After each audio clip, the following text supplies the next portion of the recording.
नमस्कार मंडळी. तर आज आलो आपण कल्याणला आपल्या मित्राच्या इकडे ए सी सर्व्हिस करायला. मित्राचा कस्टमर आहे. जनरलची 1 टनची मशीन आहे. आपण ए सी सर्व्हिस करतो आहे. बघा फिल्टर काढून चेक केले. फिल्टर किती ब्लॉक आहेत बघा, खूप जास्त ब्लॉक आहेत. त्यानंतर फिल्टर आपण ठेवूया साईडला. मित्र बोलला आउटडोर बघ कसं ठेवलं. तर आउटडोर बघतोय तर बाप रे, आउटडोरला ह्या लोकांनी फळ्या आणि प्लीज फुट्टे वगैरे सगळं ठेवलेलं आहे. मीन्स कंडेन्सेशन पुरा ब्लॉक करून ठेवलेलं आहे. याची दुसरी व्हिडिओ मी बनवली आहे.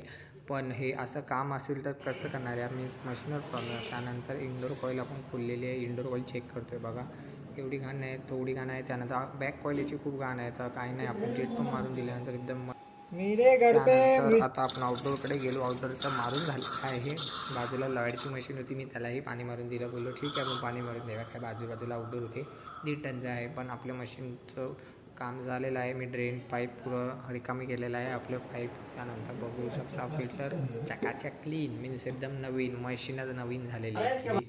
त्यानंतर मशीन आपण चालू करून चेक केली 24/7 एकदम मस्त कूलिंग होत आहे. कस्टमर बोलतो वाव सर्व्हिस केलेली आहे. आणि ह्यानंतर आपण निघालो दुसऱ्या कामात.